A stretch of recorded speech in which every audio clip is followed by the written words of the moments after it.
afternoon, St. Louis, Missouri, Memphis, Tennessee, Baton Rouge, Louisiana, Little Rock, Arkansas, Salt Lake City, Utah, Cincinnati, Ohio, Sacramento, California, Philadelphia, Pennsylvania, Portland, Oregon, Chicago, Illinois, Bishop, Mississippi, yes, Denver, Colorado, Selma, Alabama, Atlanta, Georgia, and also Kansas City, Missouri, home of three times Super Bowl champion Kansas City Chiefs.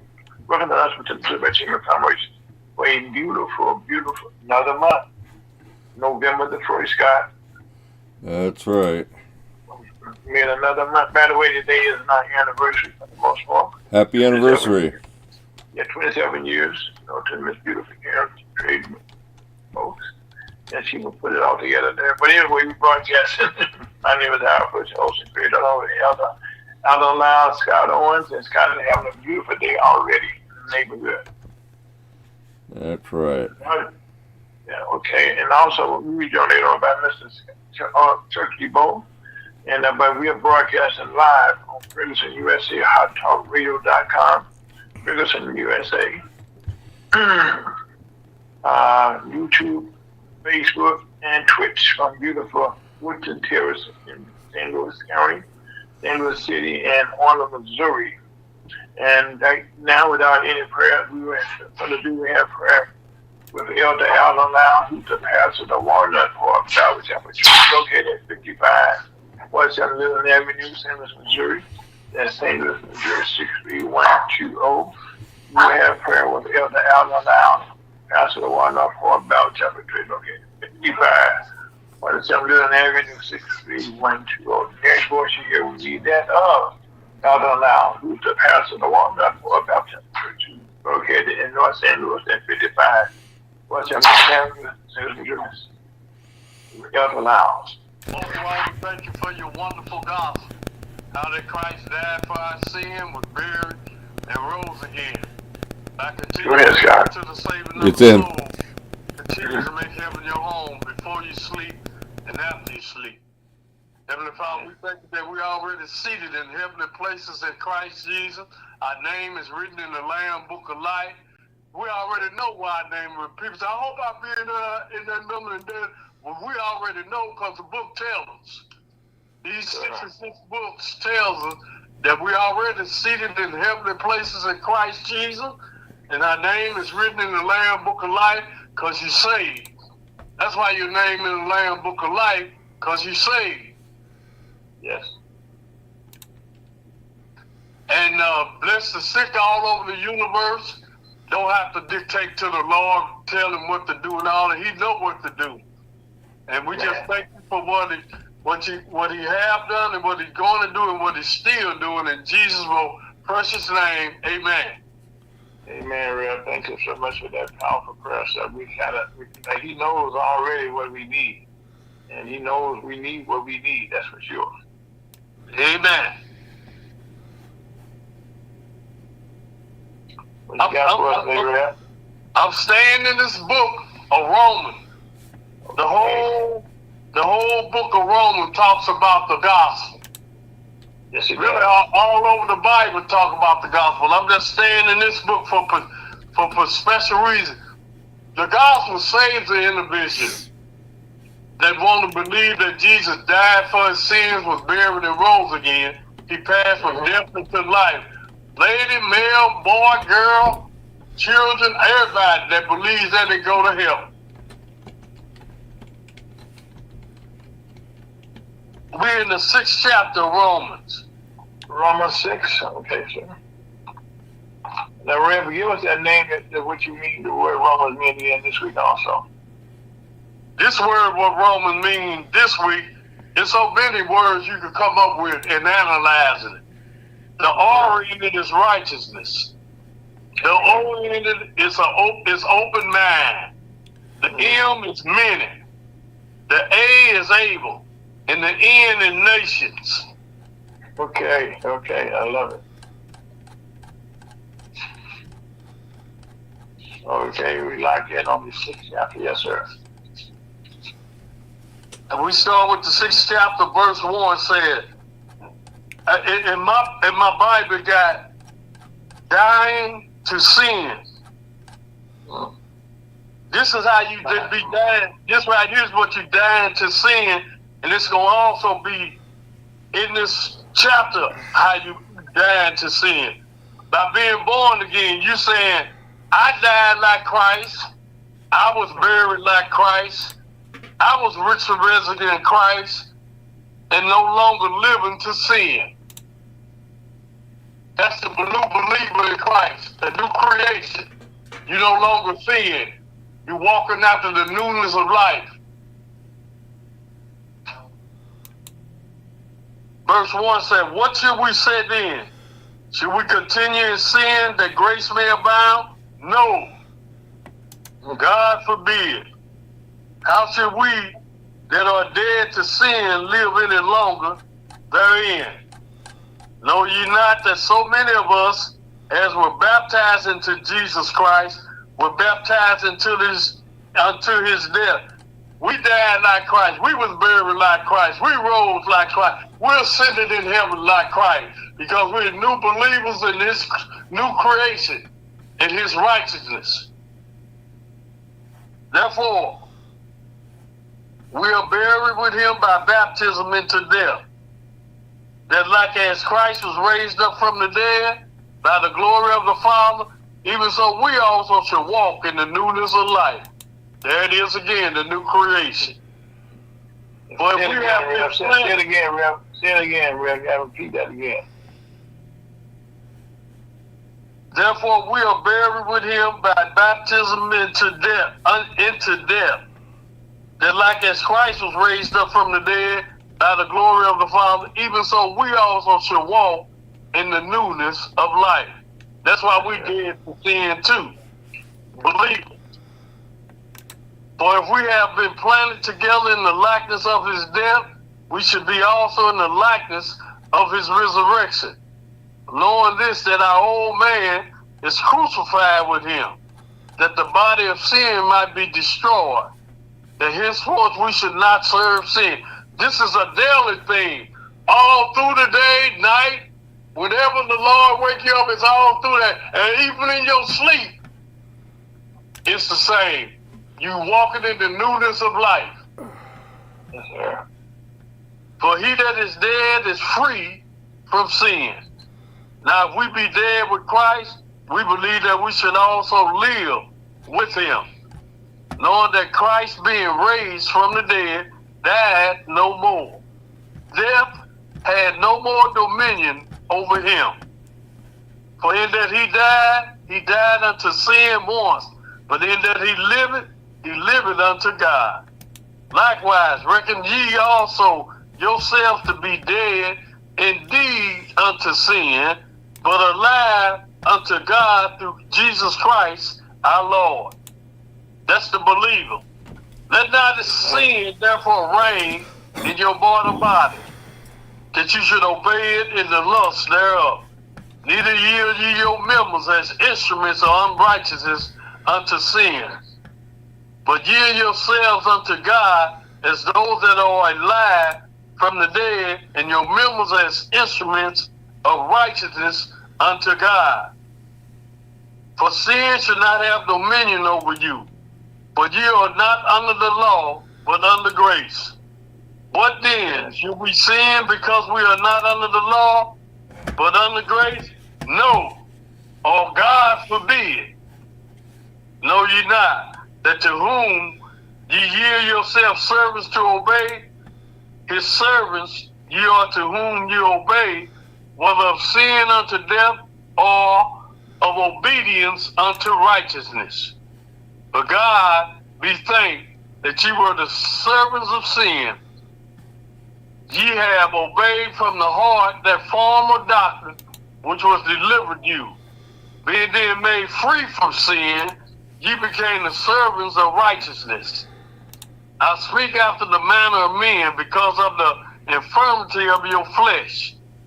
For as ye have yielded your members servants to uncleanness and to iniquity unto iniquity, even so now yield your members servants to righteousness unto holiness. But when ye were the servants of sin, ye were free from righteousness. What fruit had ye then in those things whereof ye are now ashamed? For the end of those things is death. But now being made free from sin and become servants to God, ye have your fruit unto holiness, and the end everlasting life. For the wages of sin is death, but the gift of God is eternal life through Jesus Christ, our Lord. May the Lord have a blessing to the reader and hearer of his word.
Go ahead.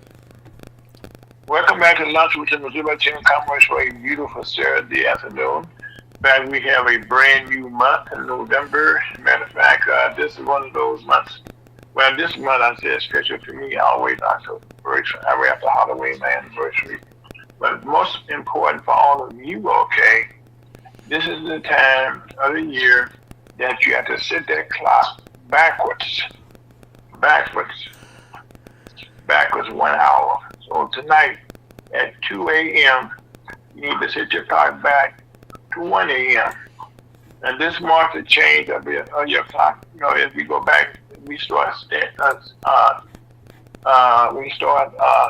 time. And that means that you're going to lose, you're going to gain an hour's sleep. And that's why you're going to gain a whole hour's sleep. And doing that, it's a good thing for you because when you gain that hour's sleep, you're going to feel like you had lost an hour's sleep, people sleep.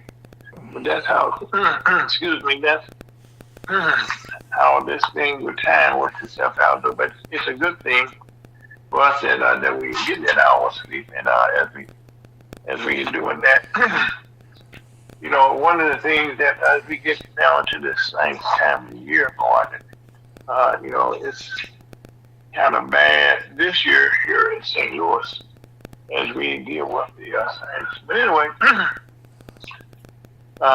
we have had a crazy week, first of all, here in our country. But the good news about this all is that our president did have a safe trip and that he's now back home in our country, and that is a good thing.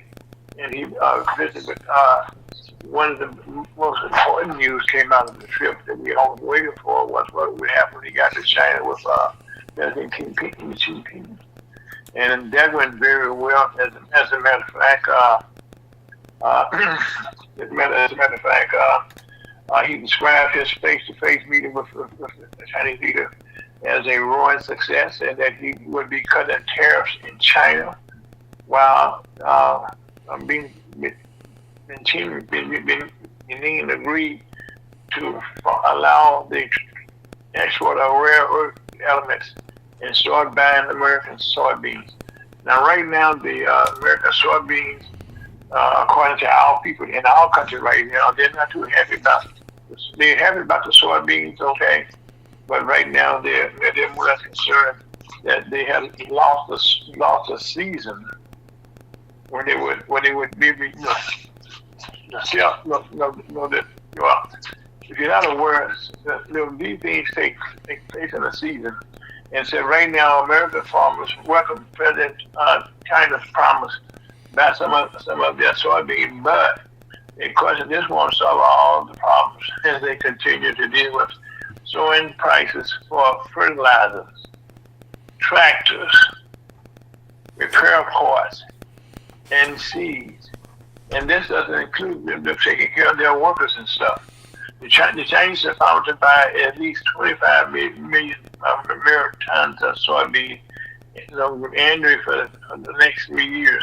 But see, that's for the next 3 years. Right now, it's not doing us too good right now because right now, I just described to you some things that need to take place right now. Tractors are breaking down when you have to get the parts. And the bad part about all of this, the prices have gone up on everything. Everything where you go now, I always tell people, ask yourself a question that was used years ago at some election. Or you got off today than you were this time last year. Or you got off today this time last year. Well, right now, this time last year, we were hoping the prices would come down.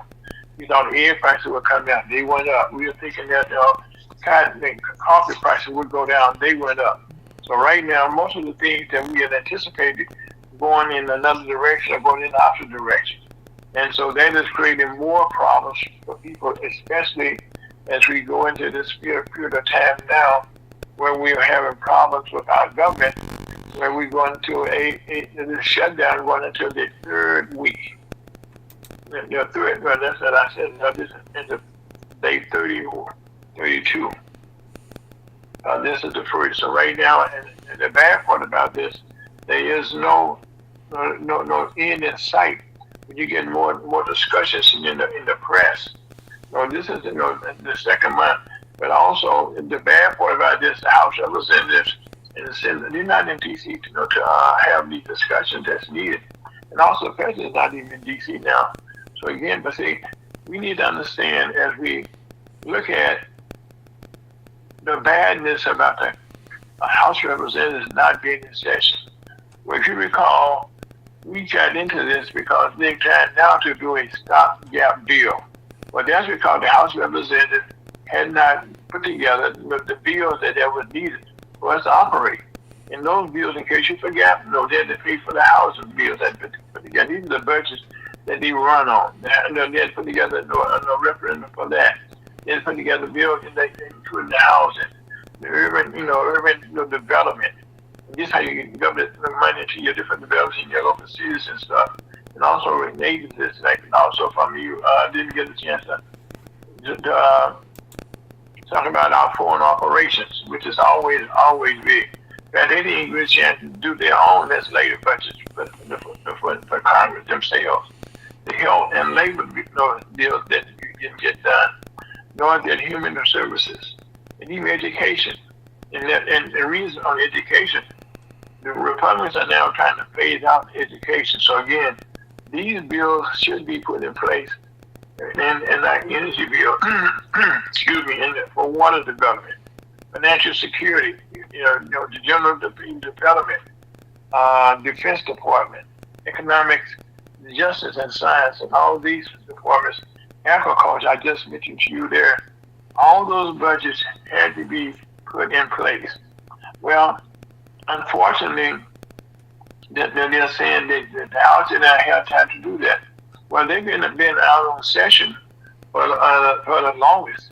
Now, this time could have been put to good use. Those bills could have been put together by now. And so now, they said that they didn't have time to do that. Well, that was true. But what had happened in the last couple of weeks now that the House of Representatives have been out of session. Now, one reason that they've been out of session is that we have to look across the pond, as we like to say it, over in London. Now, this is something that's really affects us here in our country in a lot of ways. one of the things that the houses didn't want to do is if they went into session, they would have to schedule a swearing-in ceremony for the senator from for the congresswoman from Arizona. Well, if that was to take place, that would give the Democrats 218 votes, would allow them to open up the Epstein files. Now you said you keep hearing about the Epstein. How bad is this? Well, this past week, okay, to tell you how bad it is, over in London, Prince Andrews, one of the royal family members, was stripped. You know what I'm saying? Was stripped of all his royal privileges. He's no longer Prince Andrews. He lost the place that he was living at. Or that means a lot when you lose your home. And so, right now he's out of the palace now. He doesn't have the privileges that he had in the past. And so now he's trying to figure out what he's going to do next. And by the way, these privileges were taken away from him by his brother, Prince King Charles. It's kind of hard. That's so used to saying Prince Charles, but now he's King Charles. Well, the king made the decision, and guess what? Those things have to take place. Now, right now, as this is taking place, this could be going through Congress here in our own country. So these are some of the things that we could be talking about in our Congress while we are out. We could have been talking about now how to put together some bills right now. One of the biggest things that you're hearing about is not the time change, but what's going to take place now that this month has got here, and the federal budget has now officially been out for 30 days now. And unfortunately, during that time period, there were certain things again that could be done. Now, one of the things that's taking place right now, SNAP benefits. Now, this is something that's important to a lot of people. Now, SNAP benefits are not just for the poor people. SBA, had planned to make these payments, but now they can make these payments. Keep in mind, we got to think back a little bit. At the first part of President Trump's campaign, remember a guy named Elon Musk would go around cutting budgets and stuff. He was cutting. Well, in a lot of the departments, he cut out the most important people that will work on putting together the budgets and stuff.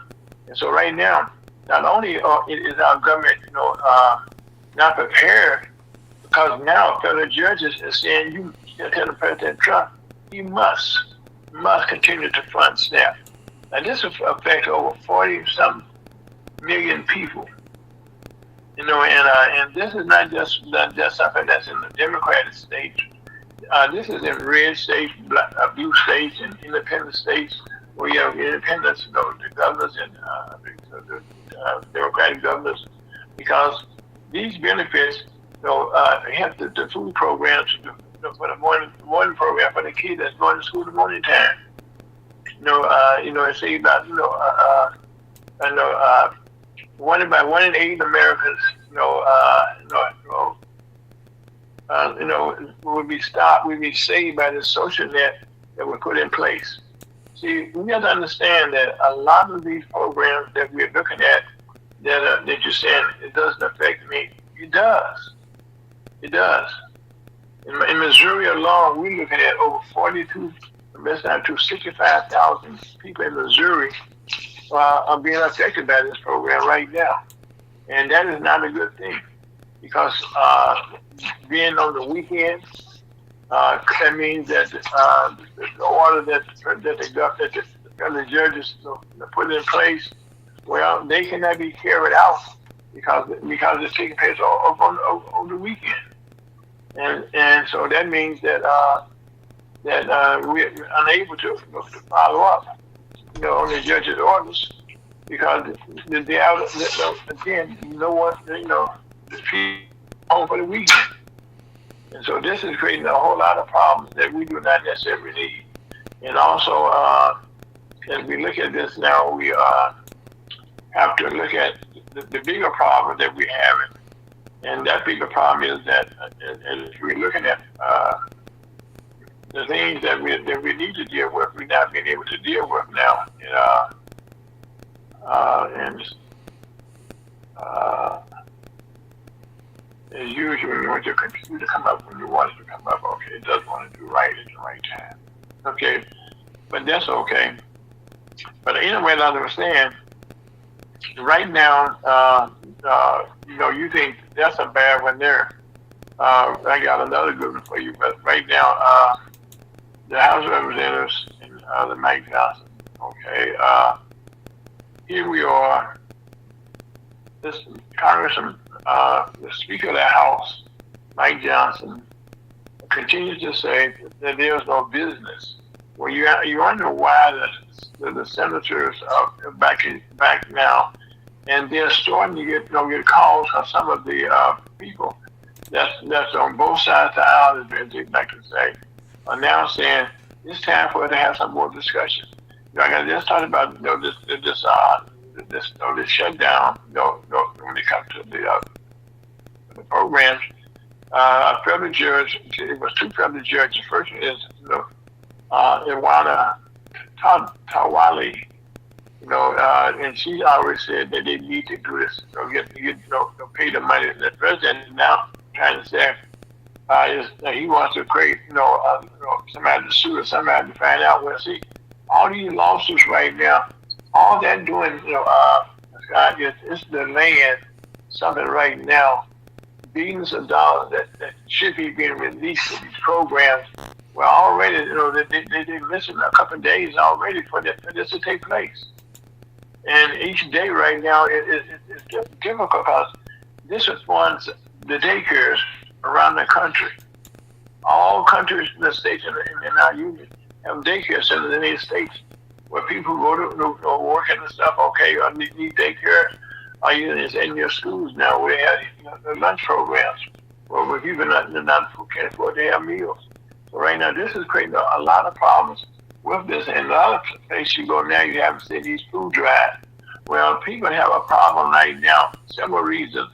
Last week we talked about the farmers saying that they were upset that President Trump gave billions of dollars to Argentina, and while we're gonna buy their beef, and bring it back here. Well, all the promises in Argentina that they get money right now, but the promise for our country here, okay, is in years to come.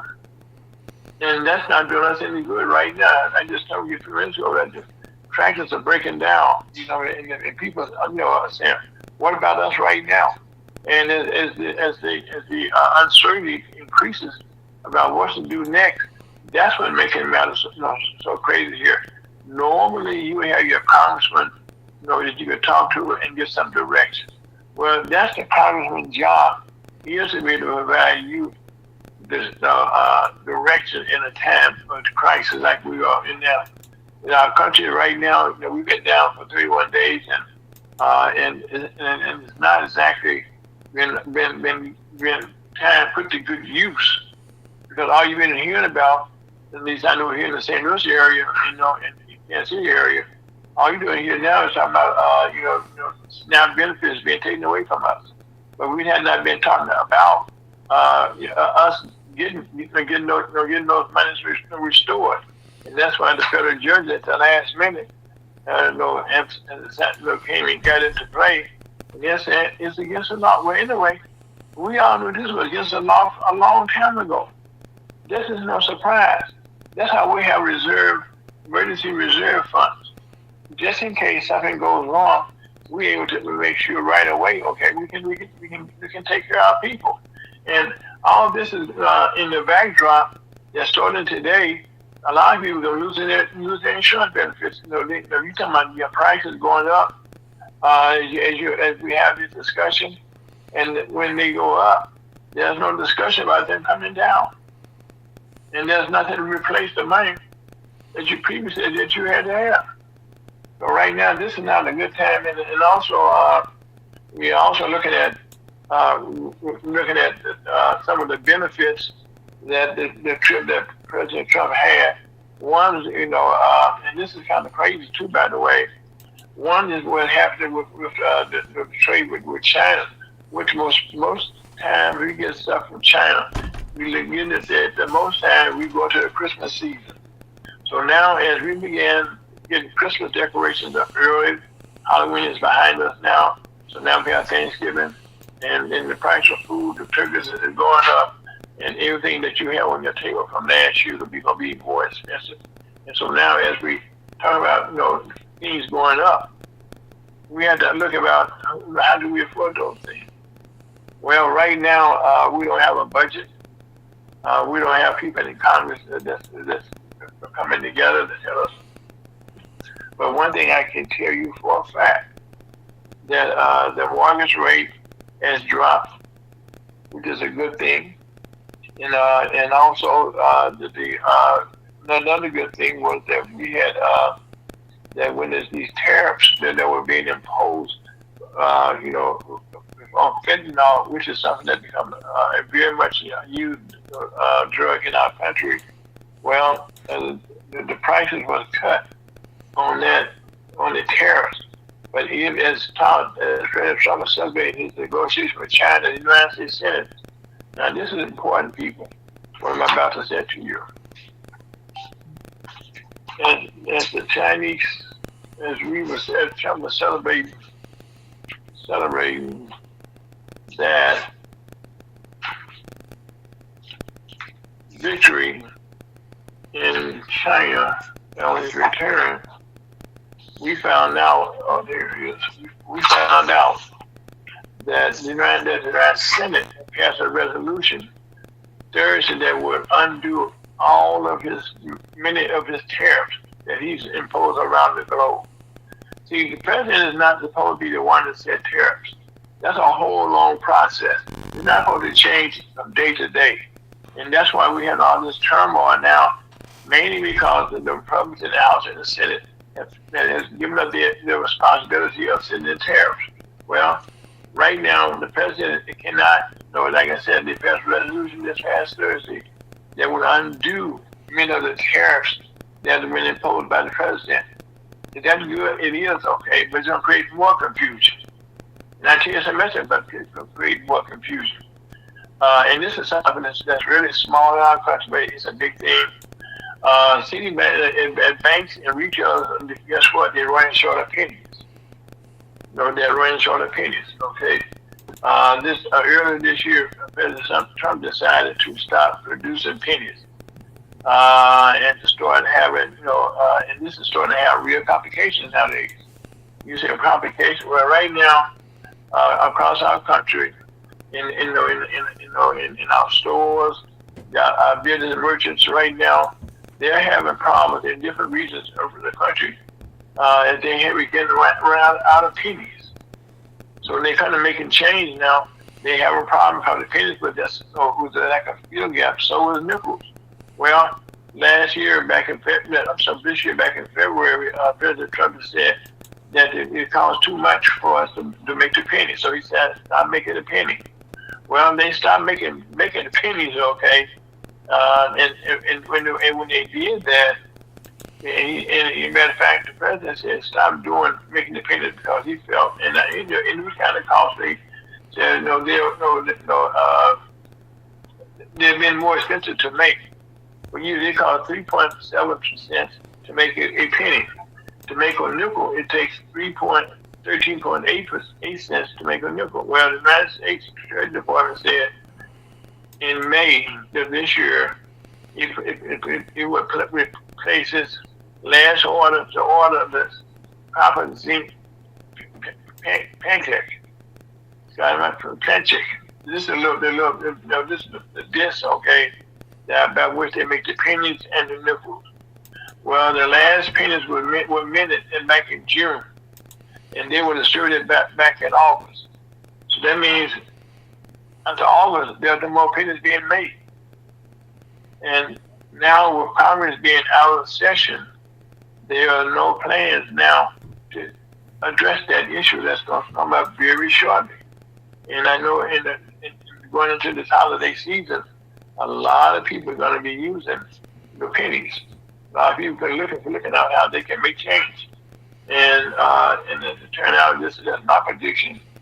if you hold on to your little your penny banks and stuff, they got to become more valuable. Because when you go to your grocery stores, they're going to be running out of pennies. Everywhere you go, the federal government, they used to supply the pennies to us now, are not in a position to do that. And that's going to create a whole lot of problems. And another thing that's going to create a lot of problems here, around the country this past weekend, I should say, we had NBA basketball return to the to NBC, and we have those basketball games. But also, we have the problem that with the gambling in the basketball. So one of the coaches, some of the players been indicted. Some of them was incarcerated, and now gambling is beginning to become a little bit more. Here in our state of Missouri, we just passed a resolution last year that allowed betting to come into our state. And I said betting, we've been having a lottery, but right now, Missouri has been trying to put together its betting framework, which was going to the kind of scandal that's been developed around other places. So this time, Missouri being last may have some benefits, because we're seeing now what is taking place in other states. Ideally, we can benefit from their experiences and not have to go through the bad time. But right now, Missouri's they call it gambling czar. Is overseeing the rollout of the state's program, which we already now have some problems, but it's not as bad as some other places. And right now, we're looking for how we can get around those scenarios. And also,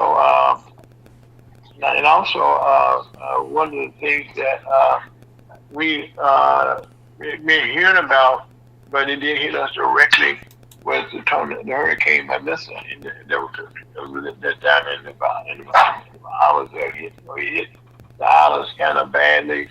I think it was like very bad. I said very bad. It was like a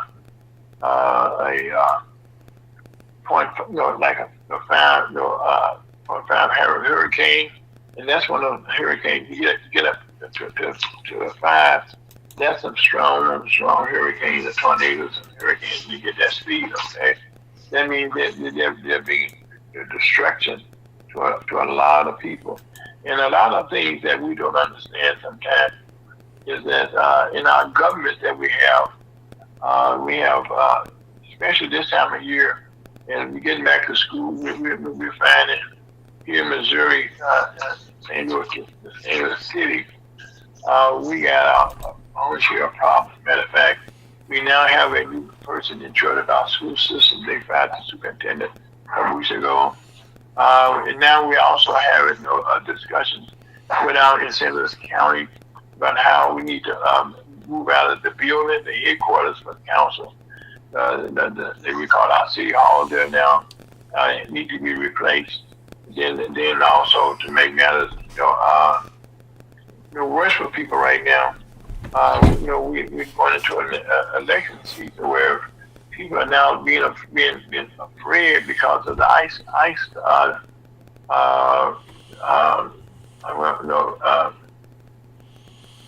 shutdowns. They're trying to shut down the schools. For how we can get things done. In cities, because right now immigration is getting to the point that every city you go to now, you have these ICE attacks. Now, even while this is going on, the ICE officials have problem recruiting. As you notice in the last couple of weeks there, you're hearing more and more now about the people that they're recruiting to be ICE agents. Guess what? They overweight. They're not passing the test. The background test is not passing them. Now they're trying to rush them through. Well, this is not good.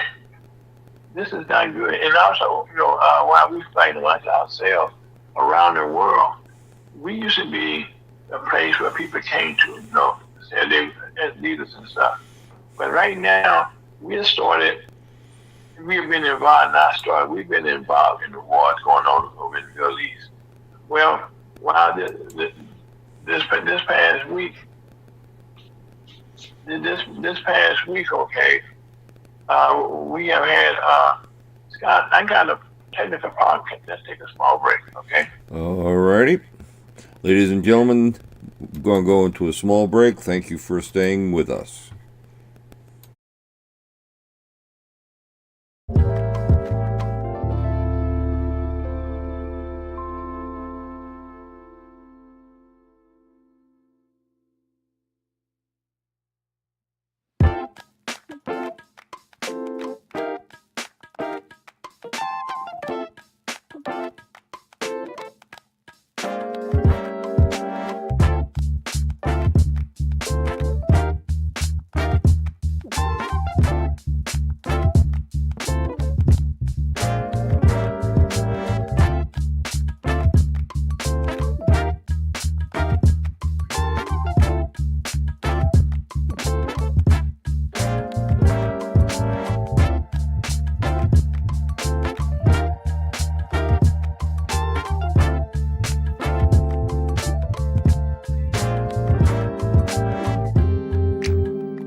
Welcome back to Lunch with Jimmy Conrad, on the beautiful Saturday afternoon. I was about to get into some of the policies that are local politics.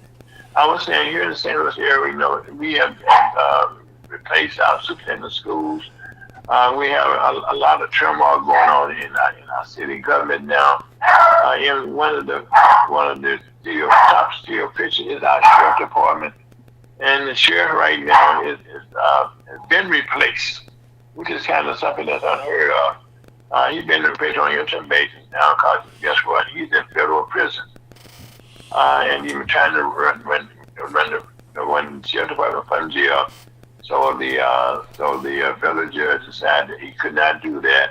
So they appointed an interim police chief, and that interim police chief is none other than our former police chief, John Hayden, who is our former police chief for a number of years. Did a great job in the department. So now he was asked to come back into government now, and he agreed to, and so he is now our new sheriff.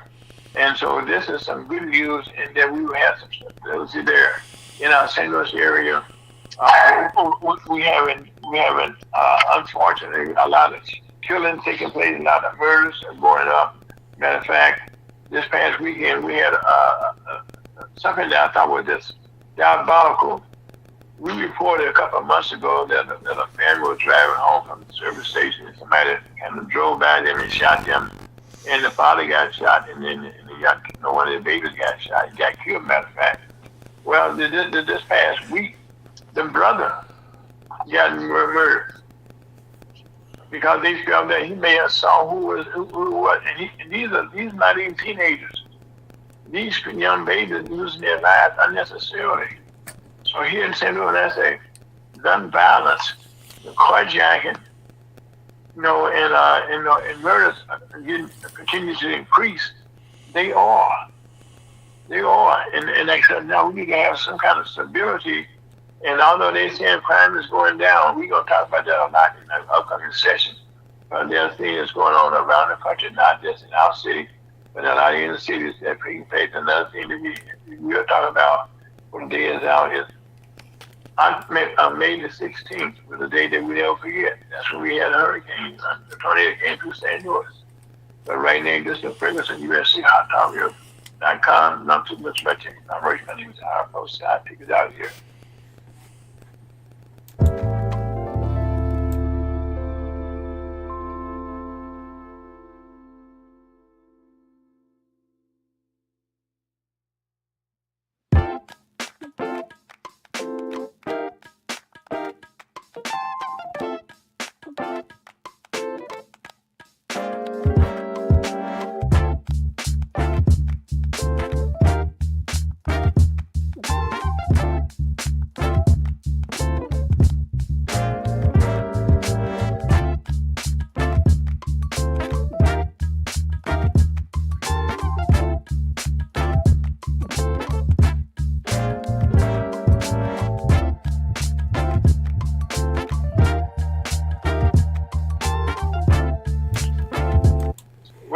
in Lancaster, Missouri, Chamber of Commerce for a beautiful, beautiful Saturday afternoon, November the 1st, 2025.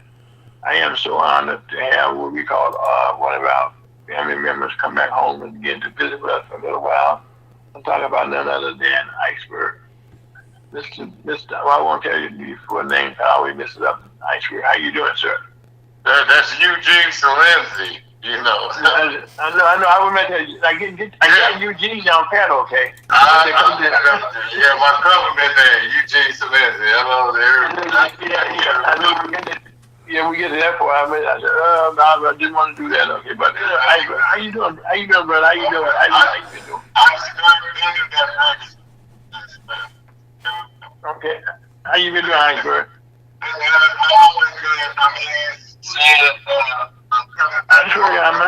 here to echo. Iceberg, I'm here to echo.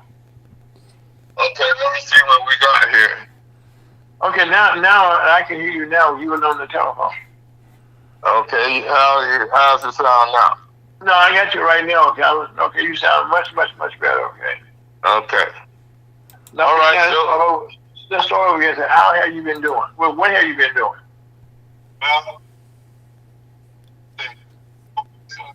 You're in a cave again, Iceberg. You want to echo again? That's right. Yeah. All right. So, well, for the past 6 years, I've been, since after the pandemic came and we ceased the operations over there for a while, I came here and sitting around the house, decided to, hey, why not try to broadcast my own thing? And it's been working out pretty good for the past 6 years. That's all I'm doing, and trying to keep the community informed on different issues that's going on, which is what we have to do. And I compliment you and Scott and all that you all do out at Ferguson Hot Talk Radio, doing the same thing and keeping awareness of the community. For sure, that's exactly what we need. Yeah, that's why Ferguson University Hot Talk Radio.com was created, to keep the community informed about what's going on in our neighborhoods, and not only we try to broadcast the news that hear about in our neighborhood, because they always affect our neighborhoods. Exactly. And people say, well, it don't affect me. Yes, it does. Yes, it does. And I just was talking a few minutes ago, you've been a businessman, your family has been this for years, and the little small penny that everybody take for granted is about to disappear. Yeah. In the stores, I mean, they have a lot of penny things that's not there nowadays. Okay, but that could make a big difference with small merchants. Exactly, it does. Speaking of our family business, and my mom used to get on me all the time because the kids would come in there and buy a candy bar and put up those 2 quarters of 50 cents. And I used to say, it's not 50 cents, it's 53. You got to pay your taxes, I mean, those 3 cents going to add up for a small business. And when they look at it, it might seem so small, but that's in reality. So we see what's going to happen with that. But it is. Those pennies are very instrumental to a merchant. The bottom line of it is. It is. Matter of fact, unfortunately, and I'm not sure how this is going to go, Iceberg, and I pray for the best here. And with Congress being out of session, they can't address this, but they're going to have to pass a new law to start making pennies again, because the president stopped that process. So no longer will are they making pennies for us right now. And that means that those 3 pennies that you don't even would pay the taxes with, which is kind of a low price for taxes, because we all know taxes are much higher nowadays than that. Okay, but those pennies are going to be missed. Yeah, well, we'll see how it work out. I'm saying, what happens when so you just start putting 5 pennies together to make the nickel? Well, no, because if you rounded it off with no pennies, so that means the final sale gonna have to be at a 5 or a 10, correct? Yes, sir. Well, no. They start making the nickels will go next also, because the little small the mold that they use to make the nickels also, they start making that one also. Oh, I haven't heard that. They planning on stopping making the nickel? Well, right now, as it turned out, what they're doing, let me get my notes. Let me make sure we get this right here. Okay. Well, we want to make sure we always get the facts straight. What they're doing, Iceberg, they have stopped making. I think stopped back in June is when they stopped. All right. Okay. Now, what happened is, they have it's a little small metal disc that's minted to pennies and nickels. And so the last time pennies were minted was back in June and distributed by August. So right now, they start making those the molds, I would call it, for lack of a better description. Right, I understand. Yeah, well, I knew about the penny, but I hadn't heard about the nickel. Well, they hadn't talked about the nickel yet, okay, but right now, that same mold, okay, is used for both the pennies and the nickels. Oh, I see. Okay. And that's what I'm saying. If that same disc is being used for both of them, just a matter of time if we had that discussion. And like most times in our government, we don't get the whole story sometimes. No, sometimes we don't. We have like the whole story is in Project 2025. Right. Well, right now let's talk local, something that we know all about. Okay, let's talk local. Okay. Right now, you've been a man in about North St. Louis for all of our lives. We have been, but you've been very much, businessman, work with different businesses. How has the comeback been coming from the tornado that hit us on May 16th? There hasn't been no comeback.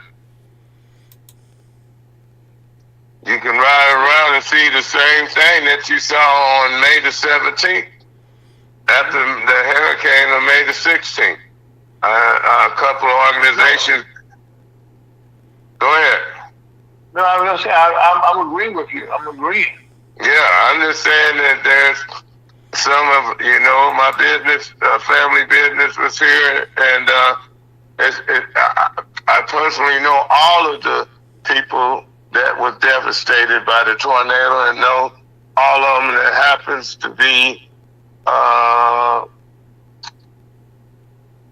can't say to this day that one that was devastated by it completely knocked out and has returned or even start working on their building at all.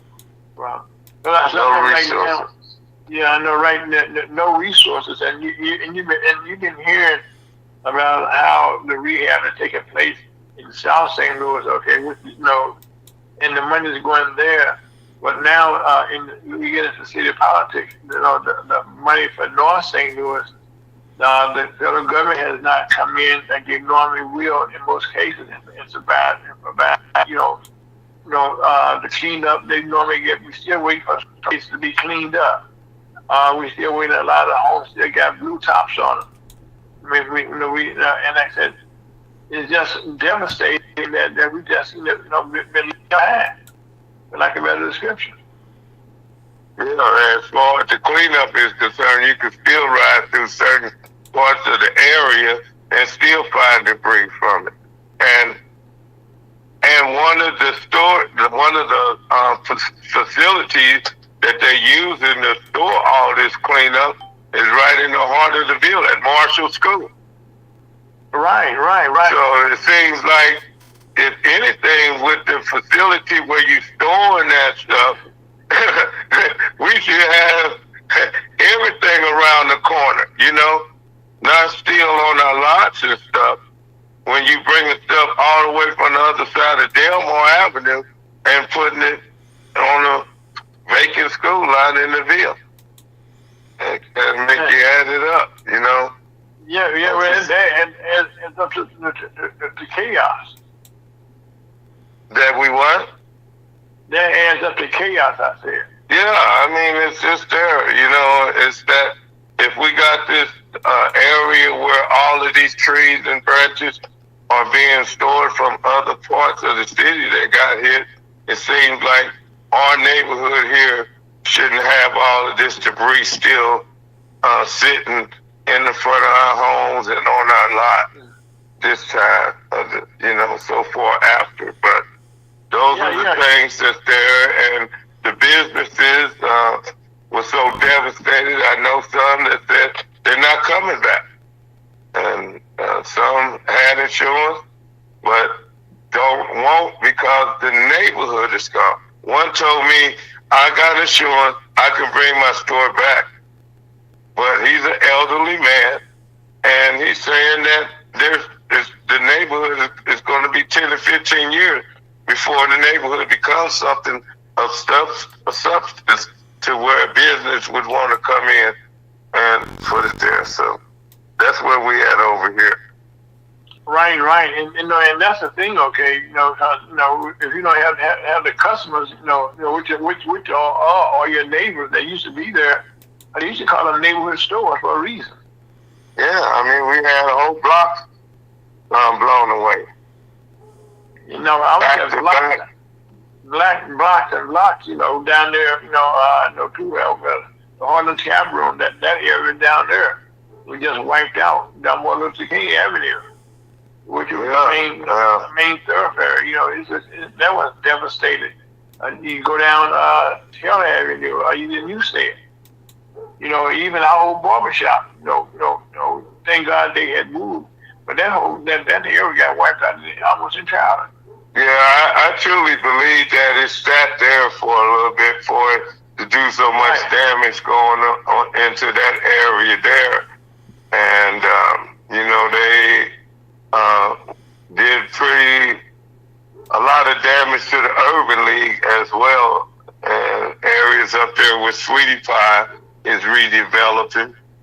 So it was just very devastating for our neighborhood here.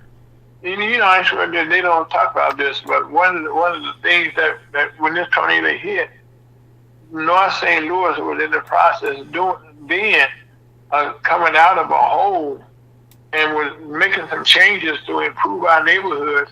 And when the tornado came through, that set all that back further, for lack of a better description. It just took them way back. We were kind of developing things for our neighborhood. The monies that had came in previously was about to start to be spent, to do some rehabbing, and all that work they were doing. Like some people had their homes, started working on rehabbing them, and they were getting close to finishing them up when the tornado hit. And then unfortunately they could not they had put money into the rehab that they could not get back from the insurance company because they could not get insurance on the money they had spent. Yeah, they got caught in the middle. That's exactly. That's what the whole situation is here with a lot of residents that came through this, were victim of this tragedy. It's just they're looking for a helping hand or somewhere to go. Yeah, and for a while, everybody was talking about, and that's what happens, like, when something bad happens, everybody comes to your rescue. But it's what happened the day after, where are people then? And now, we hear about the money that we here in St. Louis area, listen to the Board of Alderman now said we're going to put some money into our St. Louis. Well, unfortunately, those people who got devastated, they gone someplace else now because they had to survive. Exactly. Because, as I said, it stated that this gentleman with this business, he had the business here over 50 years. Wow. And he would love to, but as I said, his age and the work that's got to be put in completely is better for his building. Of course, if he'd been in it 50 years and he was there prior to it, you know how old the building is. So it's only one thing to do is to tear it down and build something else. And it just don't have the energy for that. And And as he said, when you look at the future of it, they said what they're going to do here in the field. They said what they're going to do in down Martin Luther King Drive. But I heard that in 1999 when our family bought the business there. And it's still not here. Right. So, You're breaking up, Ira. Okay, hold on a second. One second.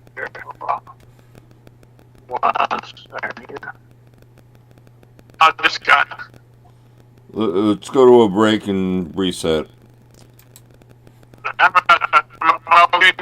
No. Okay. Take a small break. We have technical difficulties. Hold on, Iceberg. sure, I'm here.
Good afternoon, St. Louis, Missouri, in the metropolitan area, and I say around the world. We are so happy to have a around the world man, Iceberg. We just been kind of reviewing some of the issues that we are facing here in the St. Louis area. You hear a lot about what's going on, and a lot of things that are taking place. And one of the things that Iceberg, we're gonna come back to some things about our neighborhood, but in our broadcast community, we have been devastated. Also, a lot of our leaders in the industry have passed away. Tell us a bit about the great Doug Easton, who passed away recently. Oh, legend, no doubt about it. Pioneer. Right, yes. Television star. Doug Easton goes back with me. I don't know if you remember the Black Circle record. Yes, it used to come on Channel 30, and he was a host of that, and he used to give me passes to come down there every Saturday. That was more like the St. Louis Hop. That was prior to the St. Louis Hop. Yeah, and that's where my first experience with Doug, and. Then as years went by, he came into a place and saw I was in there spinning records, and he was like, "Oh, yeah, where you on?" And I was like, "Yeah." So I went down to the station one day and told Doug, "Yeah, I want to go on the air." And he said, "Oh yeah." He said, took me in the room and gave me a commercial to read. And man, that commercial, that was the hardest thing to do. And he said doing it in 60 seconds, and it was like about 3 minutes long. And Doug said, "Go get you some education and come back." Well, wait, at least he was honest with you. That's Doug Easton was an educator. After he got off radio, he taught radio broadcasting. I was just saying for those out there that don't know. And by the way, while we're talking about Doug, on my Facebook on Iceberg's radio show, we got a tribute that his daughter made up on the life and legacy of Doug Easton. So anyone can go there. It should be on several people's pages, but I do know it's on mine, and it's out there, and it tells you a lot of people that I don't know who might not know Doug, but yeah, one of our pioneers. And then also Cherry Boyd, better known as Cherry the Bad Boy Houston. Let's stop right there. Give us your how they can get to get to that location, to get that information. What location is that? For my Doug Easton, that's on your site. Iceberg's radio show. Okay. On Facebook. Okay. So that's how they can go to Facebook and put in Iceberg Radio Show. Exactly. Go to my page. It's posted on my page. Okay. Yeah. And so Terry, me and Terry kind of came up more closer together in our age and during our time as DJing and so forth. We had a more club relationship, and he was a club owner as well at the end of things. Okay, now when you say club owner, because I remember Terry from high school. We come from high school days. Okay, when we went to summer school together, in old Northwest those days during the summer. Because it was when you were high school back in those days. But I remember Terry, Bad Boy Houston, got his name because I remember we on the Bi-State bus coming home, after school. Terry got to fight on the bus. Him and the guy was in the back. Oh, really? Yeah, and the bus got to rocking, okay. And the guy there, was a smart aleck type person, and he met with the wrong person, okay. Oh, I didn't know that. Oh yeah, so that's how Terry kind of got that. I mean, in those days, almost all people were going to Northwest and to catch, to tell the bus to go north, okay, to get up there. And so that bus gave you a lot of notoriety from a lot of people, from South St. Louis was on the bus. Yeah, well, I know Terry would be one that never was one to play with, as you said, though. No. Yeah, he's a great guy, but no one to play with as well, Oh yeah, no, he's the first one. He was a very no nonsense person. Mm-hmm. And if you wanted to if you tell him something, okay, make sure you kept your word. You're not one you want to lie to. But now he and I was friends for years and years and years and years and years and years, okay. And and like yourself, okay, a lot of you guys came over to this record shop at Hudson Nimitz Records and Tapes from time to time. Well, you asked about his club, so you didn't know that he had a club down in Northland Shopping Center next to the Ambassador. Yes. Yeah, that's what I meant when I said club owner. Yeah. Oh no, I know what you knew, but I want our audience to know what you meant when you said clubbing. Mm-hmm. Yeah. So yeah, but he left a legacy behind and a lot of memories, I'm sure, for a lot of people, not just on the radio, but the good times they had out there at Studio. I believe it was Studio 104. It was called Studio 104, 105. But it was in Northland Shopping Center right next to the Ambassador. Mm-hmm. Terry, and I know Terry also worked, most time a full-time job. He was also a deputy sheriff out in St. Louis County also in the courtrooms.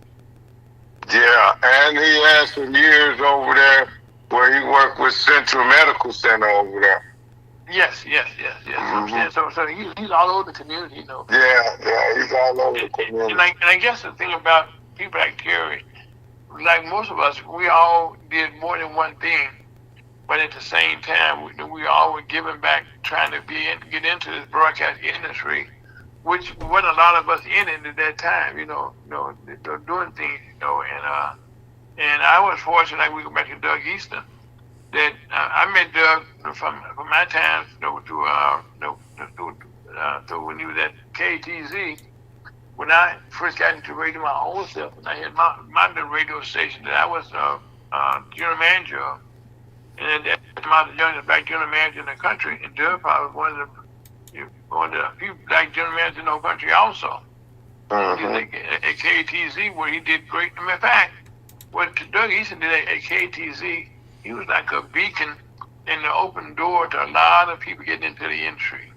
And that's what we do, okay? People who are pioneers reach behind, okay, and say, come on, the door is open, put your foot in the door. You hear that conversation, put your foot in the door and hold it open for somebody to get through. Well, that's what Doug Easton did. I am so glad that you brought that up, man, because that is exactly what I know going back in radio that you did. But it's the situation of like so much I feel, and it's my personal opinion, and personally going through with different people, is like nobody, that door doesn't open no more. Like you said, extend it out. When my first radio show, when I got hired, and that was through little Stevie, being personal friends his, is probably the most important factor that got me to WESL. But I came behind Doug, and as I mentioned earlier, when I went 40 years ago or 30 years ago, however way it was, when I came back and he said, well, I see you got educated, you know. Yeah, right. And he welcomed me to the airways, you know, and that was it. But trying to make way is, I mean, it's just like you said, the pioneers that's there need to open up the doors, just like me over here at my station. My station is open for any of the local personalities that want to do anything that they're open to do. That's why I made it, so it could be access for that. But that's how we got to keep it going. You know, actually, you just raised something that people probably not aware of outside of our St. Louis area. One of the stations that was around called W Helix. It was a public access radio station. You know, and they got into operation because of the cable industry when they came in, and they were able to get a lot of people who got involved volunteering at W Helix. They got on the air, over 80-some people down there, and that station just got bought out and just got closed down, period. And so now you got about all those volunteers were there who got a hand up themselves to get into the industry now are looking for a home. Yeah, well, yeah. Some of them have found new homes, but the bottom line is the listenership has got to be created all over again, and that right, yeah. That takes time for them as well. And and also, Iceberg, one of the things that you do on your show, I love it so much, okay, is that you still go back into the good old times and bring the music, okay, that make people feel good. Well, thank you for that compliment, and I appreciate it. But, you know, I try to play songs that the people haven't heard. There's so many stations that playing the same song that they hear. That's my strategy of playing something that takes you back in radio days.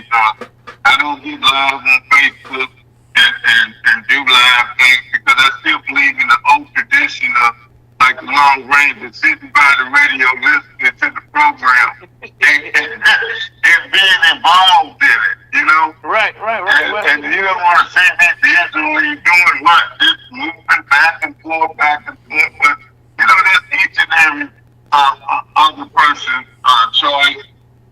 But I try to keep it simple, on-time radio. And promote the new artists as well. And just keep the old artists in our memory that we say keeping the blues and R&B alive. Well, see, that's the thing, Iceberg. You know, when we are on the air, okay, it's our job to let people know what's going on in our communities.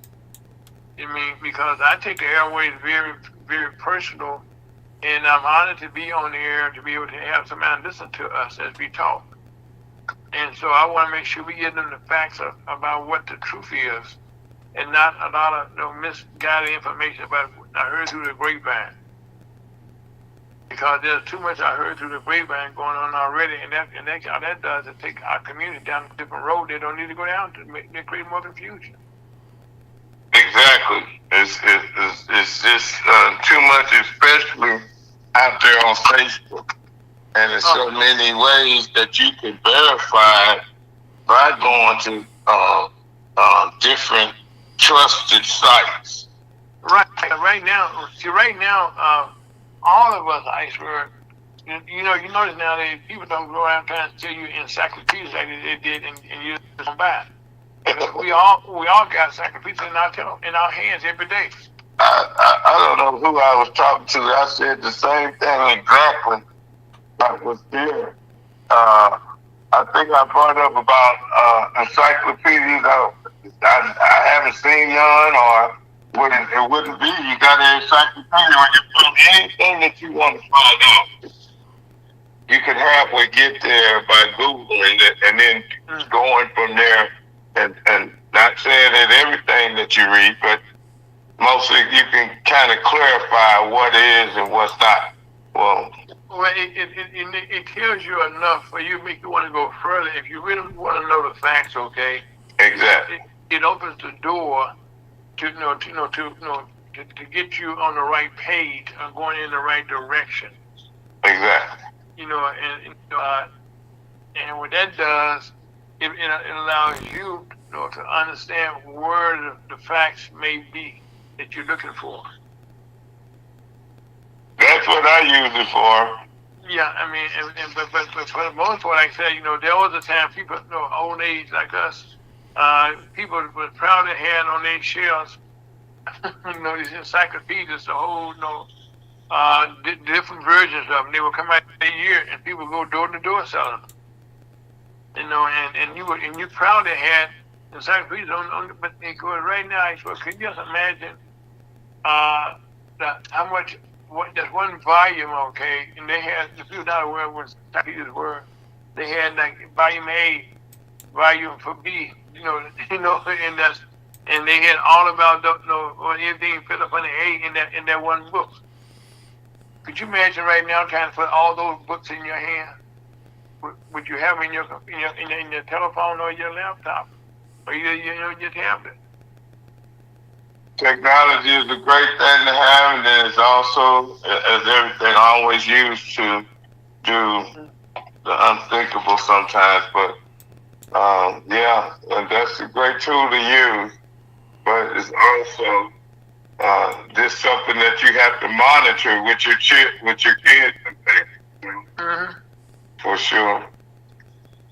Well, see, not only the Iceberg is that such a true statement.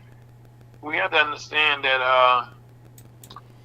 again, when you and I are on the air, people who are not aware what is going on right now, and you know a little bit about this more so than most people, okay, since you were in small business before, how food stamp and the SNAP benefits affect our communities.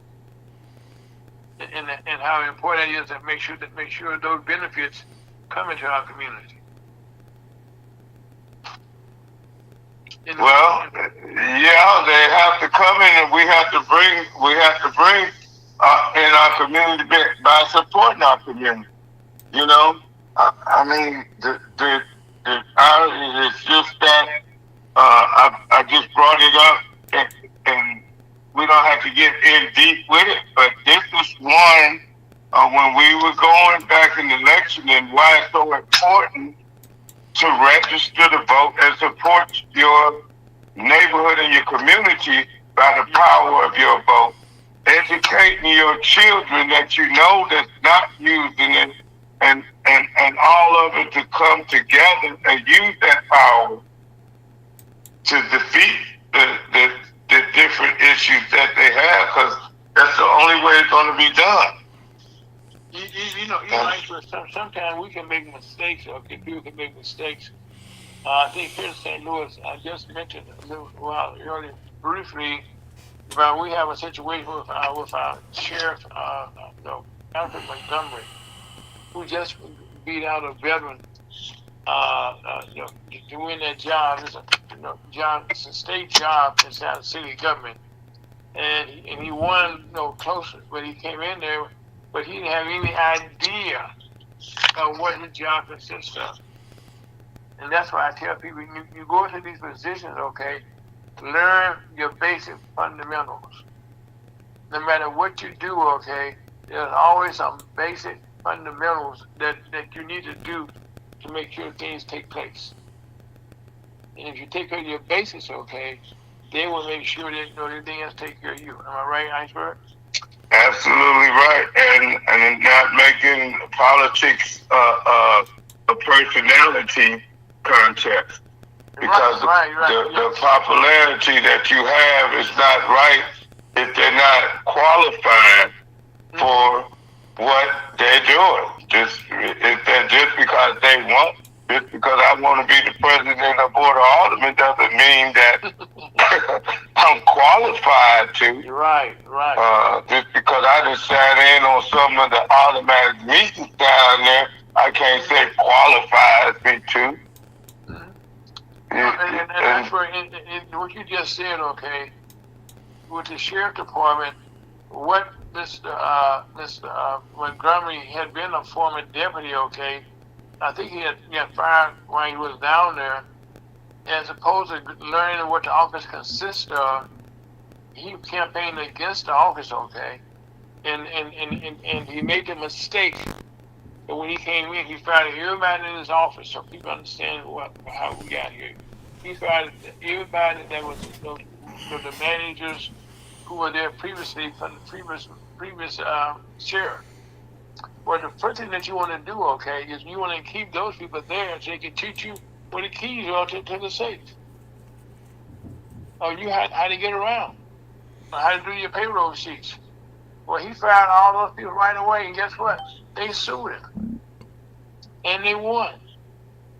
Because he did what he was doing. Yeah, well, I mean, and when you ignore the ones that do know, then they just let you go on out there. And that goes back to knowing when to hold it and knowing when to fold it. I heard, there's so many times that we have these songs that we all listen to, in blues and country music, okay. All those songs are about personal experience people have experienced, as they live their everyday lives. I have sat in just a general atmosphere with an artist and something happen, or we say something or happen, and they sit there and write the song before they leave. Mm-hmm. And the next thing you know, I looked and they called me and said, "Hey, you know what we did down there? I'm gonna send you a copy of it." And that's when I realized. I mean, when I started being one-on-one with artists, that the songs that's there is the reality of their life. It is. Or something that they just saw, And I was like, man, these, I know that. And then not only that, and I talked and put the information out there for Miss Janet Bradford of Motown, and looking for her to get back with me. But also, let's talk about her. Now we're talking about legends, okay? Yeah. You had opportunity on your show to meet one of the legends of Motown. I said one of the the backbones, not the legend. She was the backbone as well as the legend. Janice Bradford. She wrote. She was one of the first 4 writers of Motown when they formed Motown together. It was her, Barry Gordon, Lamont Dozier, and Norman Whitfield. Mm-hmm. And they formed the Motown. From my understanding, talking with her, there wasn't a Motown when they were together. They formed Motown. Barry formed Motown with them there. And several hits. Personally, those songs are the marvelous. You beat me to the punch. You have those were poems that she had. She was a poem writer, and Barry took those poems after meeting Barry Gordon. He took her poems and translated them into songs. And all of those marvelous, The Temptations, Beauty on the Skin Deep. I say I know 80% of the Motown classic hits she had her finger on. Yeah.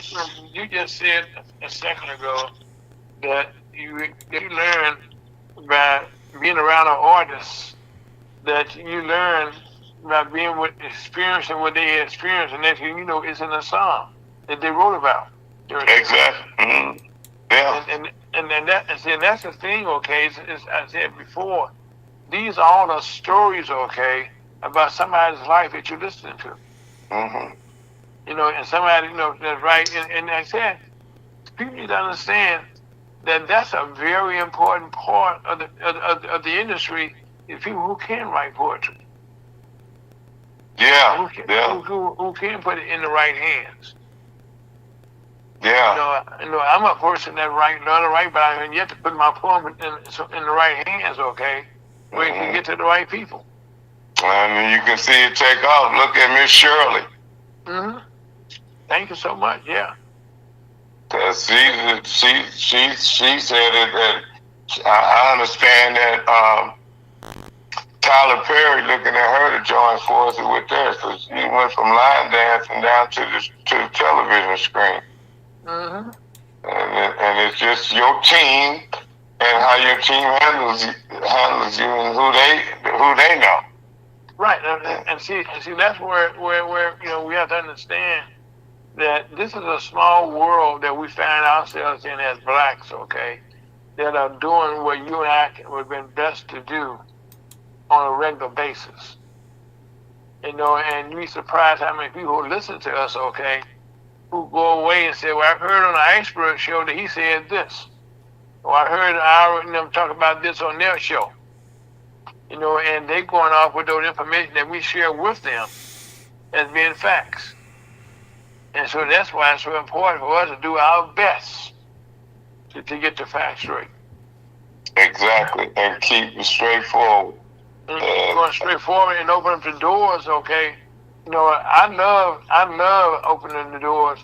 Somebody open the door for me. You know, and then once you get opportunity, you know, to walk in the door, make sure you don't forget where you came from. That's for sure, because it's one thing for sure that I don't know, as I mentioned when we first opened, that during the pandemic and when we teed operations out there at Ferguson, you giving me the opportunity to come out there gave me the determination to continue streaming here or making forward to that. And I always thank you guys for that and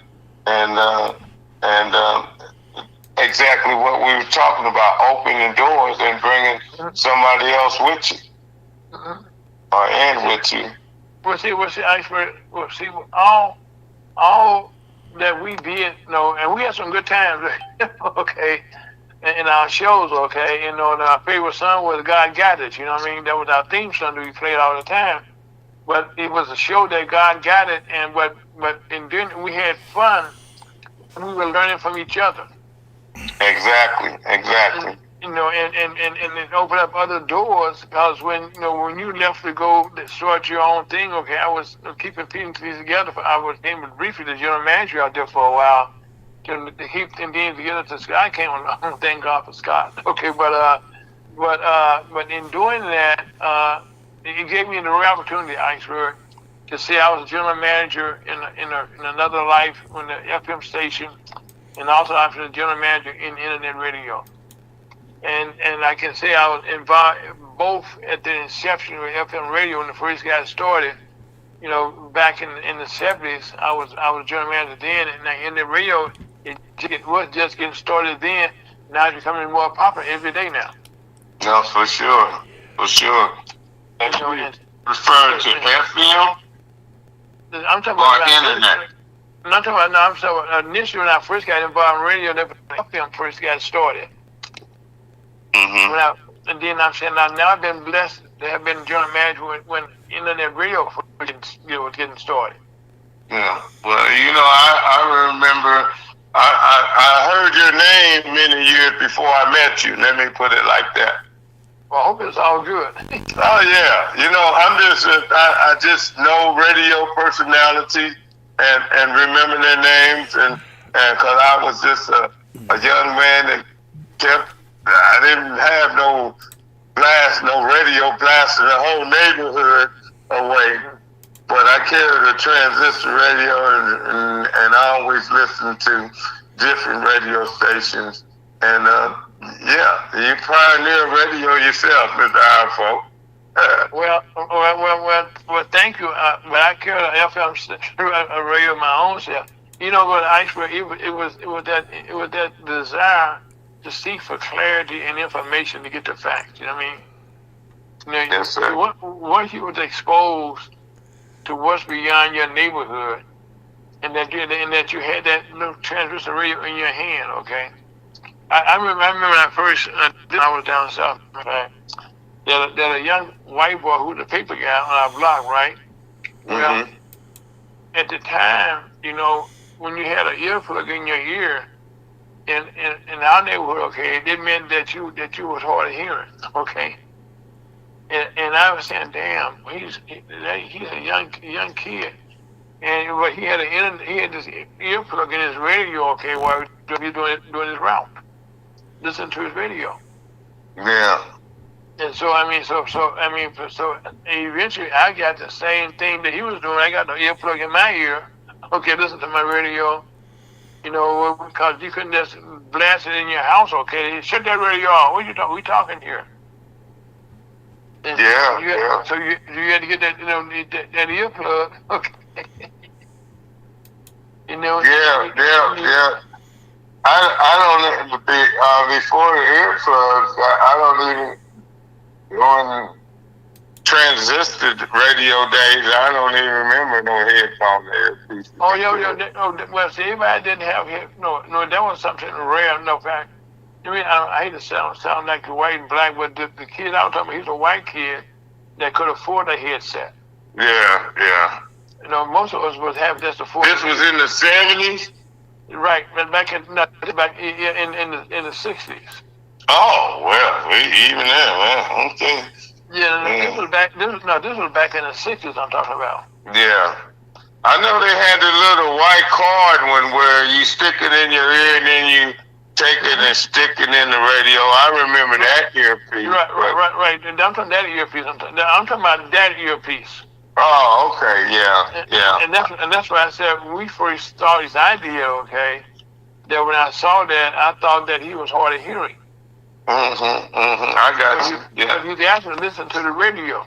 Yeah, I feel you. When I got older, okay, and I'm saying, but that's because he lived on the side of the town that could afford a radio and in the earplug. Yeah. I was happy just to have afford a radio at that time. A little transistor radio my mother gave me. And so everybody didn't walk around with one of those either. No. So I just was always curious, like you were curious about, how did this work? As a matter of fact, Iceberg was my engineer at the station, and without him, nothing went. And he was able to figure out the computers there and understand how all this came together. And and we kind of educate each other right there. Right, we were both learning each other. We were both learning, Yeah, and it was an experience. Don't get me wrong. It was an experience just to learn how to do what we were trying to get done. Well, that's what makes it all good here. That I find out and know what's going on because of the experience that I had out there. So right. Oh yeah, no, it was an experience for all of us back in those days. As a matter of fact, Iceberg, you got a buddy of yours just called in like you normally do at close to 2:30. Chuck DeVoe. Good afternoon. Chuck, how you doing? I'm doing wonderful. I got Iceberg on the line today. What's up, Ice? Hey, Chuck, how you doing, buddy? I'm alive and kicking and still right here raising sand. I'm glad to hear your voice there. Yeah, man. I'm glad to be along with you all. You sound like you right in the middle of it. What you up to? Oh, we were just talking about a whole lot of topics about what's going on, and I was looking forward to hearing from you, so I know exactly what's going on. I can tell you. I can tell you exactly that. That's what I'm talking about. You know what I mean? It ain't exact. I'm hearing a whole lot of reactions, but you know, like when you really want to get into something, just you talk about like follow the money, right? Where's the money going, or who's doing what, or what's happening, and while they got everybody looking to the left, what's going on to the right, and what's going on behind the scenes, and it's a lot. It is a lot happening, a whole lot happening, and I'm really, the safe bet is to not bet. You know what I mean? It ain't about a Democrat or a Republican. You know, it's about what's happening at our house, what's happening at your house, and if y'all got a cup of sugar, can I trade you a cup of salt or something, and can we figure out something how to not have to be caught up in the game? You know what I mean? And by that, I'm talking about doing business with each other. I'm talking about shared experiences. I'm talking about best practices. And, so what? We're going to let this election, this midterms, we're going to let it go down, and then we're going to worry about the government shutdown? This is happening, man. This is really happening in the sense that you got computers that just put it in and say, okay, if we shut down today, what are all the budgets affected, or what are all the things going? Now I'm hearing something today they're talking about. They want to blame Trump to say, okay, Trump, figure it out, get the food stamps going again, feed these people, and let's get the show on the road. And so I'm like saying, did the Democrats really just play this into his hand like that? I mean, if you want to have a voice in it, if you want to have something to do with it, you gotta make yourself matter. It's kind of like sitting on the bench. Exactly. If you can't get in the game, then do we even know you're on the bench? And exactly. And if you have a chance to do something, to score a basket or to throw a layup or something, to make yourself of use, then you matter. But I'm just saying, man, on both sides of it, you could play it like that, like, okay, so we're just going to let this stalemate and ain't nothing going to happen. Well, something is happening, you see. Yes. It does have a toll. It does take a fee on this thing. I mean, a cost. There's a cost to this thing. And it's starting to show up. I mean, it's really starting to show up. So you can be mad all you want about it, but you still need to eat. I'm going to tell you something, man. This thing with the air traffic controllers, let's watch that. Let's watch that, because they're like saying, we were nice. We went along with it for a minute. We weren't getting paid, and we still, we knew we weren't going to get paid, but we were coming in being nice about it. Now they're saying, man, I'm calling in. I'm not coming because I got to go do Uber. Or I got to go do something. You got to get some groceries. You got to feed your family. Yeah. They had, so all that was to say, all right, so what's the biggest travel day of the year? What's the second biggest travel day of the year? What's getting ready to happen, man? I mean, it's a setup. They know what's up. Everybody knows what's up, what's happening.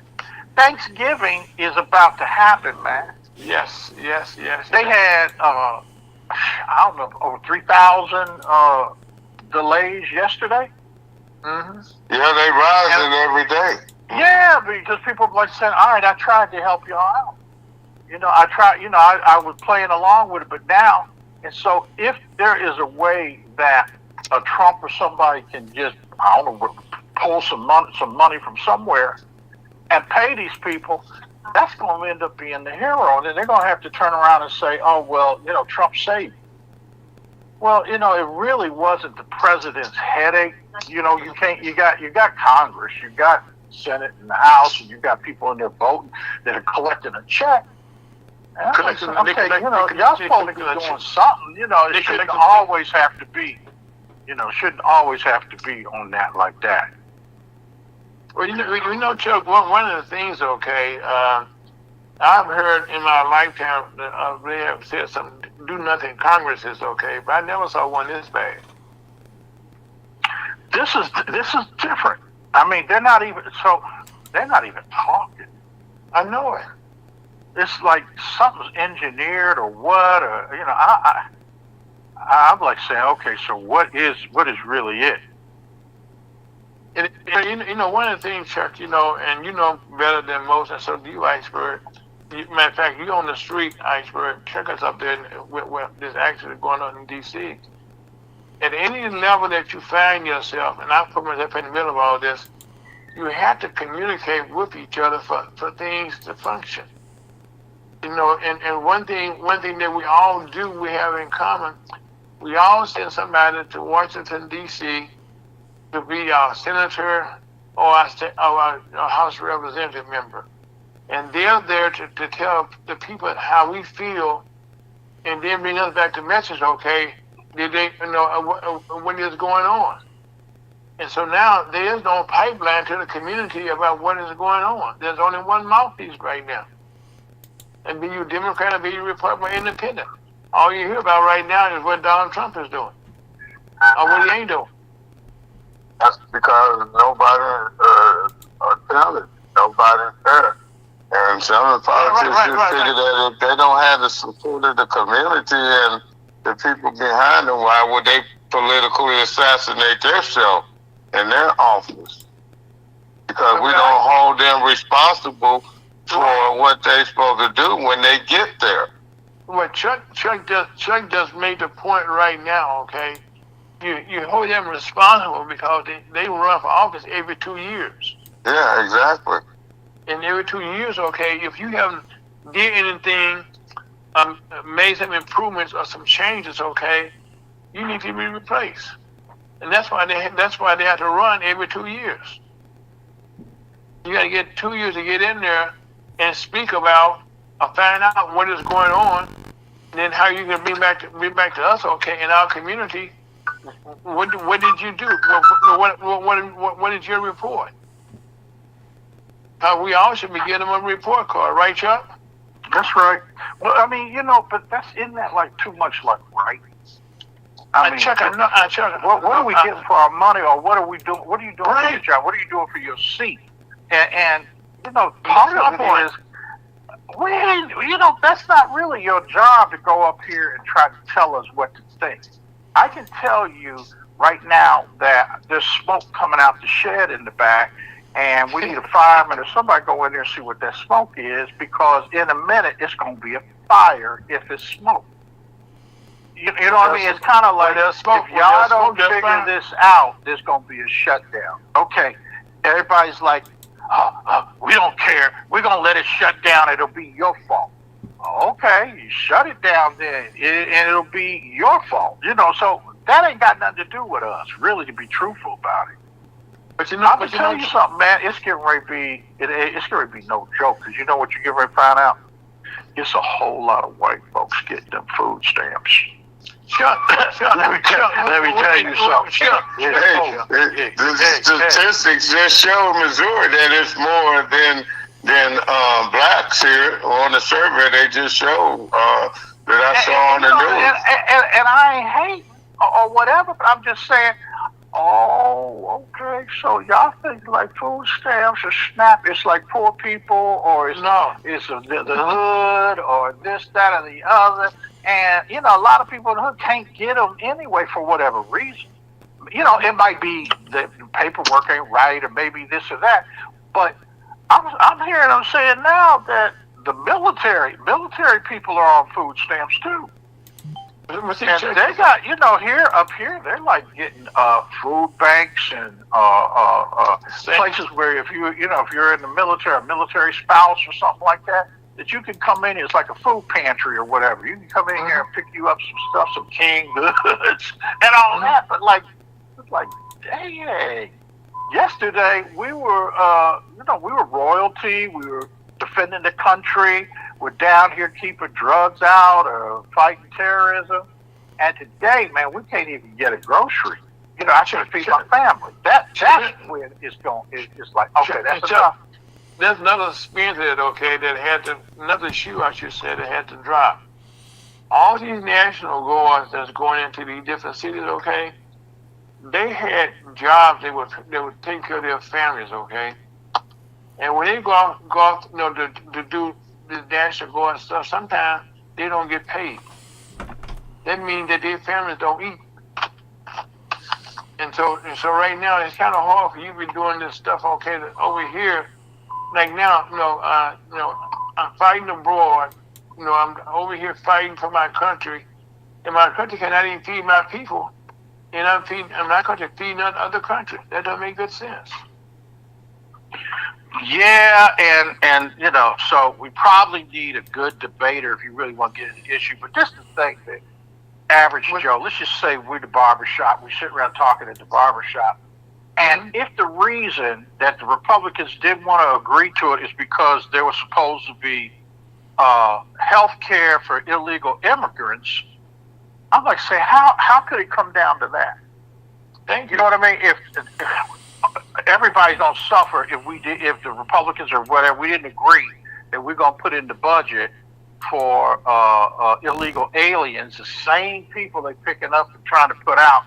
And not all of them need to be put out, but I'm not saying it. But the point is, that's what this is about, and putting in stuff like gender assignment, for underage people, that you're supposed to have the right, your child, that you can go get an abortion without the parent knowing, or you can change your sex without the parents knowing. I mean, those are kind of issues. Like, come on, y'all, really? Now, really, we don't that. It may be something that needs to be discussed in politics, but it don't come before all this other stuff. In your house, okay, you know what you go. All of a sudden you thought you had a son, and now you got a daughter, and nobody told you what's going on. And then you're responsible for taking care of Leroy, who's now Linda. But that's what he Chuck. A lot of that do not go on in our community that I'm aware of. In your community, were you aware of that we have a lot of these sex changes? Man, I heard they were.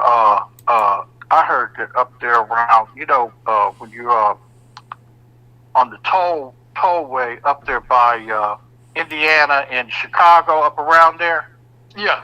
They had been doing roadblocks, and they found that the commercial drivers and people driving the trucks, within a day or two, they arrested 142 drivers for having fraudulent driver's license, commercial CDLs, commercial driver license.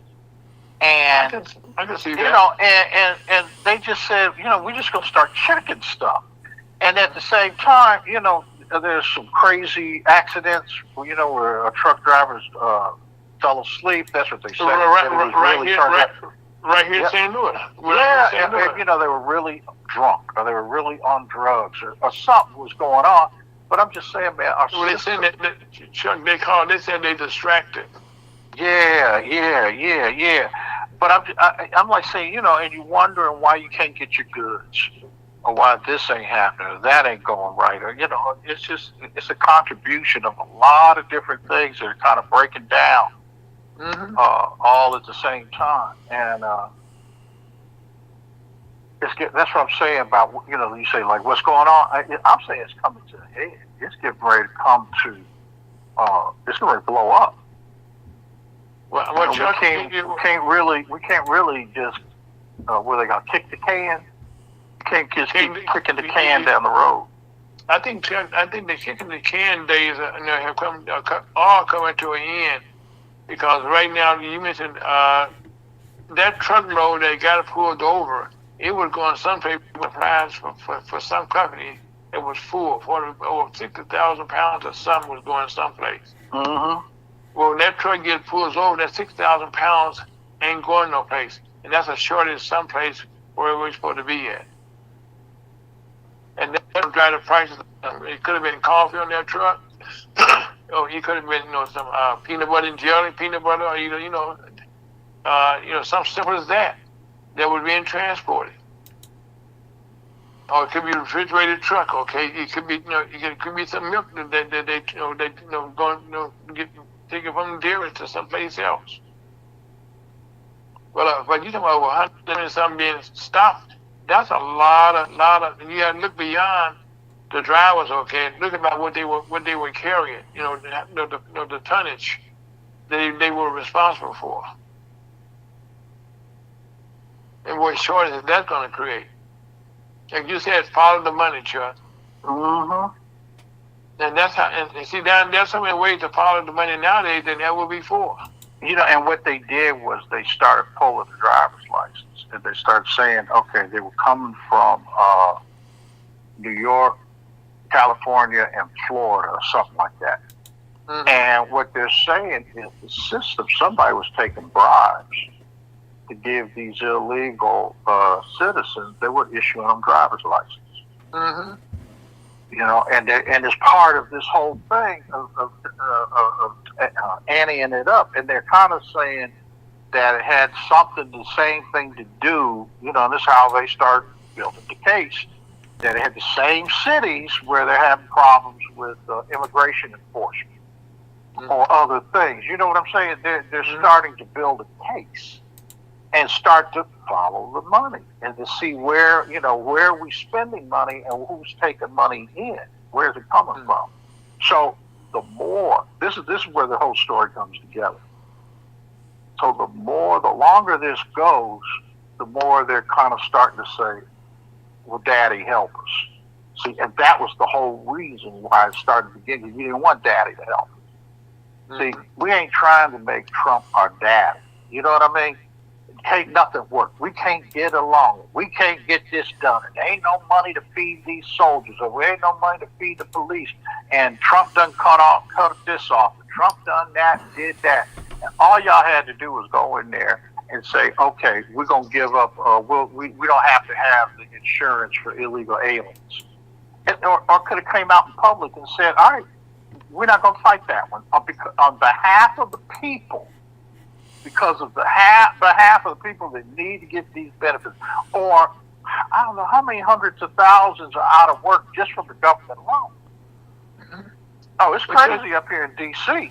See, that government, the paychecks, oh man, the paychecks go everywhere. They go for McDonald's, they go for the cleaners, they go for the gas station, they go for nails, hair care, they go for tolls on the road, and I mean, it's everything. Government been collecting a lot of money, man. And see, that's the other thing Trump proved. One thing I say about Trump, he collected some crazy money off these tariffs. 4 minutes, as a matter of fact, they stopped talking about the deficit. Right. And that's not just yesterday, Thursday, they passed a resolution in the Senate where the president the tariffs are supposed to be set by the congressional body, not by the president. And that's something that, again, with the House not being in session and the Senate being limited session, that's in the House representative, there's no bills being debated, okay? And see, people have to understand that the House representative is where all budgetary bills come from. And that's the only way, he gets. I just read off the start of the program about 10 different departments that that's not funded and had time to do it. Well, hell, they had 6 weeks to do it while they were on vacation. They could have had something to do. But they chose not to. And so we supposed to be stupid, okay, and say, well, they didn't have time with the deal. I mean, use on vacation. No, you were not. You were not doing our business. Am I right, Chuck? Ira, this is a good moment. You're right, but this is even a good moment for us to have this kind of conversation, so that we can just kind of maybe take a time out from whatever side or whatever uniform or where, And I raise my hand. I'm independent because I like to see the right and the wrong on both sides. I'm never going to come on here and tell you something's good for you that I know is not good for you. Likewise. 2 minutes, gentlemen. Okay, well, guess what? 2 minutes, Chuck, tell us something good that you know. There's let me just tell you about what we do. We're coming out with our man. We got a portal. It's hot. Missouri Black Chamber is going to be a part of it, but we got 215,000 funders, people that want to make loans or invest in your business, and all you got to do is just be ready. It's kind of like, do you know the language? Is your paperwork right? Do you have a PowerPoint? We got a boot camp online virtual training where it will help you get all your stuff aligned, and we're going to certify you and go to the 250,000. It's ready.